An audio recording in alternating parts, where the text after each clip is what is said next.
Alright y'all, welcome back to the channel. This is episode 14, in pursuit of the cow killers. I had these sets out here 2 days on this farm. I'm out here with the cows and the baby calves. Look around me there. Got more right over there. I put in a dirt hole set right off of this corner. Bam! Cow killer number 1. And I got a T-bone set right over there somewhere. I didn't bring my zoomable camera, so just on the GoPro here, but yes! That's what I'm talking about. That's one down, some more to go. This looks like a younger coyote, but I bet he had a part in what happened the last episode. Y'all don't know what I'm talking about, the cow killer episode. A farmer here had coyotes come in and kill 2 live calves. One of them was just born that night, and they come in and killed 2 calves. Some people don't think they'll kill live calves, like they only eat stuff that's already dead or they eat stuff that's sick. But I'm here to tell you different. They're not only scavengers, they will hunt and kill stuff. So they took 2 calves, cost them about $2,700 worth of damage probably. So anyway, second day, 1 down. Awesome. He's gonna be super happy about that. And I got 2 more sets on this farm to check, and he's got another farm that joins this one. And I got some more sets over there. So y'all stay with me, get this one took care of and out of here. We'll go check some more. Yeah, buddy. All right, y'all, real quick before I head and check the rest of them, this is what my set looks like. It is a little more wallered out than it was. Got kind of a loud dirt hole there now, almost like a trench. And I had my bait in this one and Tandy's lures. Let's go check some more. Alright y'all, welcome back out here on the trap line today.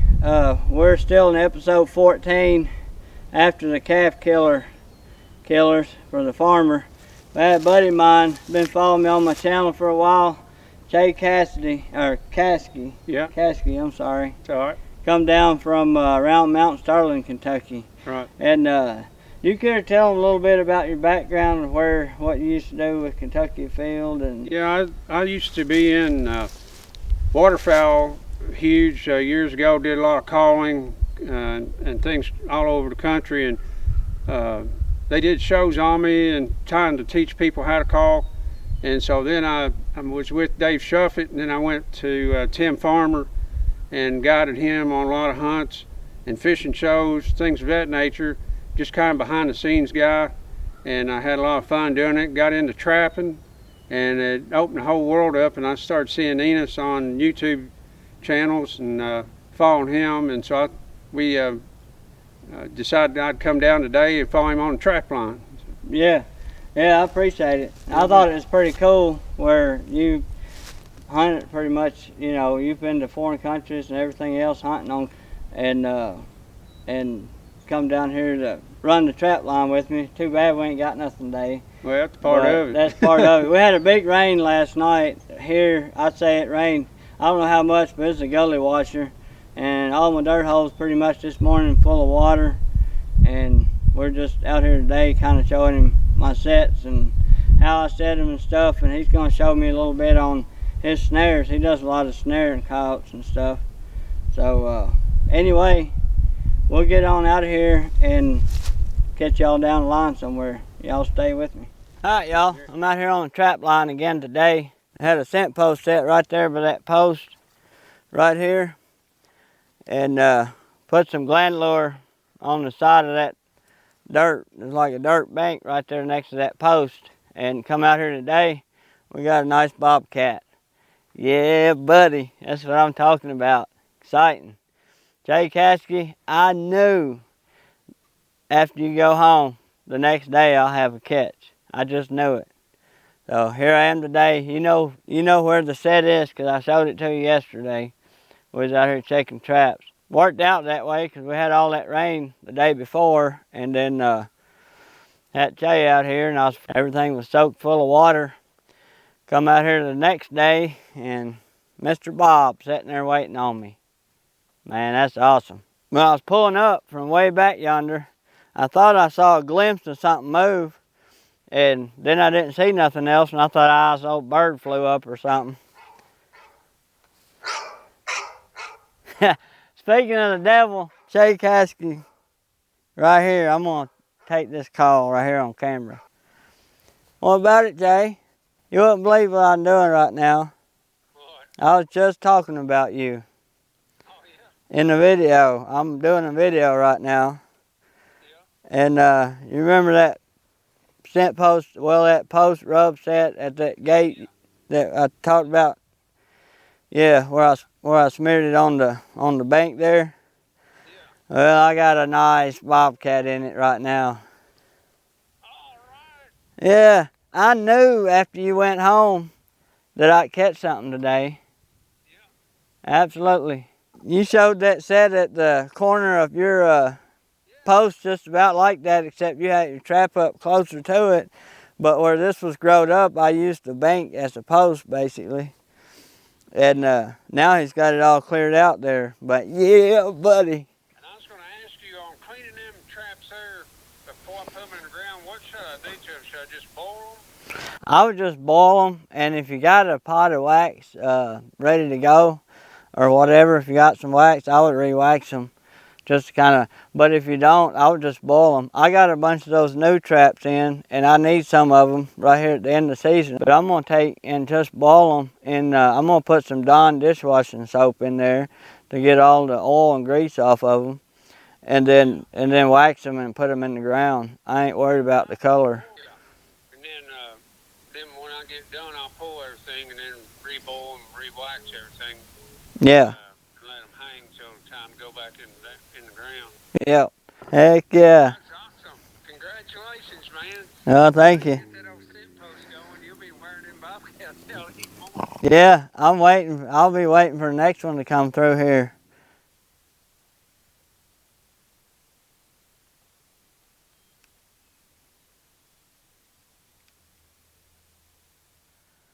But I had coyote gland and bobcat gland. Had dead end from Tandy's and gunslinger from Tandy's. But I had it right there on that dirt bank right there.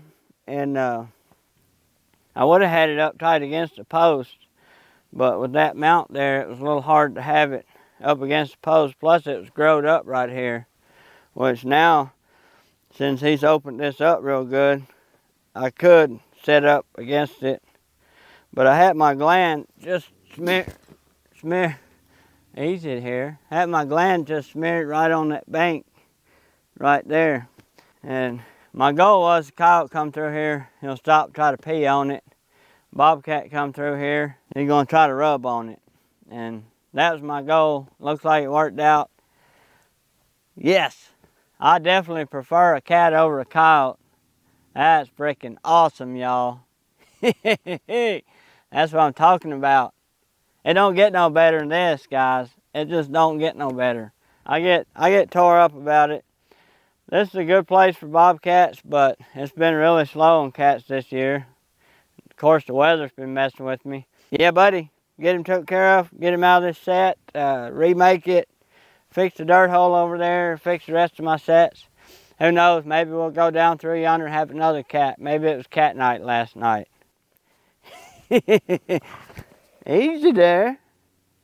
You won't have to worry about it too much longer. I'll pan the camera around and show y'all kind of what I'm dealing with and the location here. Alright, y'all, so here's the location. You can see where my truck is. There's a road that runs up that way. I'm going to pan around real slow here. You come around, and this road goes on back through yonder. Way back yonder somewhere is a pond. Can't see it in the video. But it's just a gate opening right here. And right there's the other post.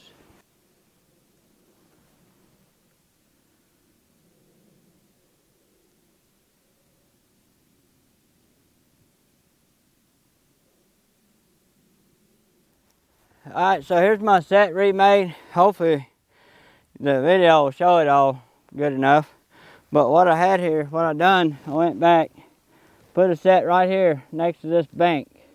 I don't know how much the camera's showing this bank, but there's a bank right here. And I put some gunslinger right on the edge of that bank.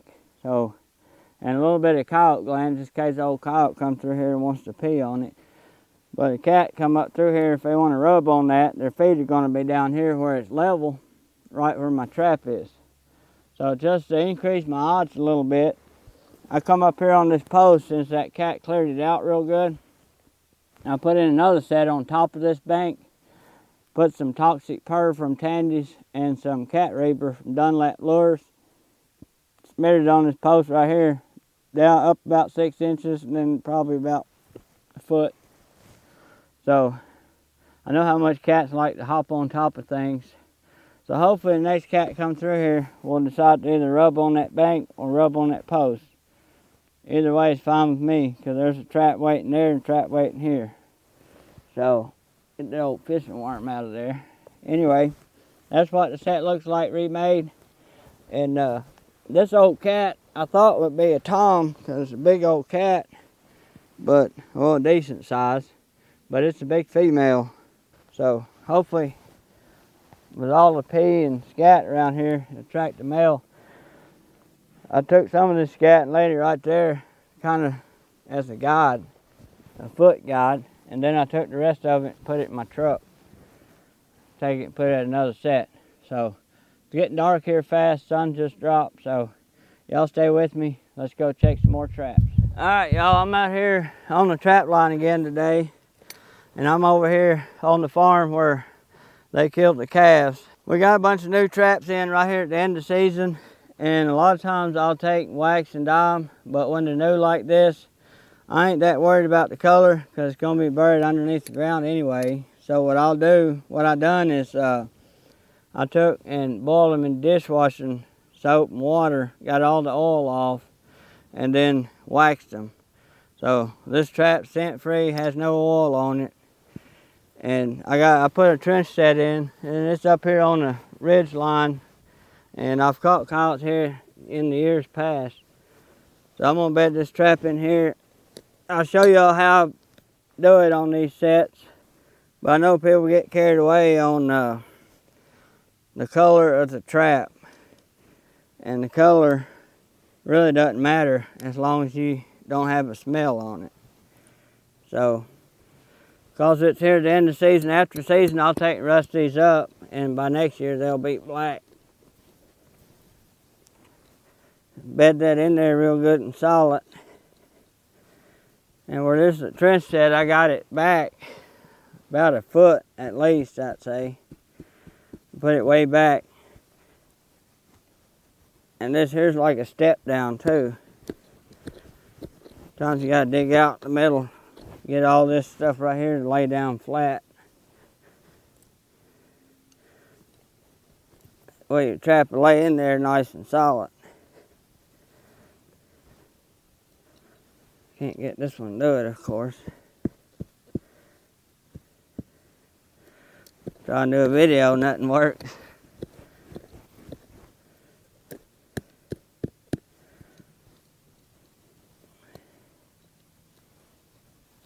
Something like that. I'm gonna push a bunch of dirt up under it on the back side to make sure it's good and solid. Whatever you gotta do to get that trap solid. And I'm replacing this trap. This is the set that was already here. But a coyote come by and dug up the trap that was there, and I think it's because it had something on it. I'm assuming it had some kind of smell on it. I couldn't remember. I had a bunch laying in the back of the truck, and I didn't know what's clean and what wasn't. So I'm thinking it was one that was dirty. Now that's solid. They step anywhere, it's not going to move. So I got some peat moss right here. I ran out of wax sand. Used some of that peat moss. We ain't gonna get much more freeze this year, I don't believe. But that'll keep it from freezing up.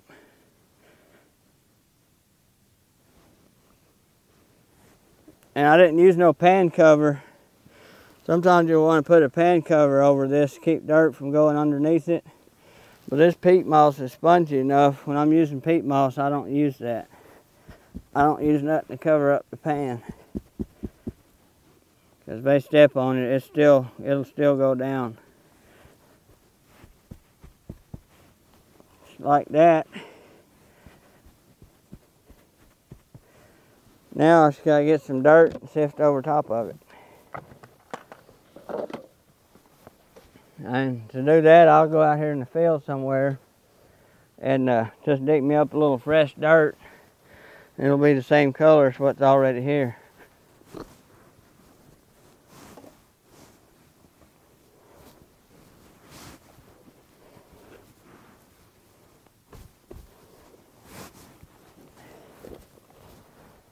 Yeah, there you go. I didn't think to tell you.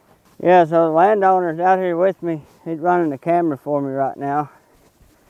If you could zoom in right here before I cover this all the way up on this trap kinda. Hopefully they can see it. But it's bedded in there solid and you can see the pan where it's all shiny. I'm gonna sift this fresh dirt that I just dug up over top of that. And that'll blend all that in. I'll find my pan, pack around it to kind of make a donut. And then I'll smooth it back out, sift some more. Just like that. And a lot of times I'll kind of get rid of these edges a little bit, knock them down a little, just to get it kind of rounded down in there. Make it look like something dug up a big ditch right there. This dirt, I'll just sling it, get rid of it.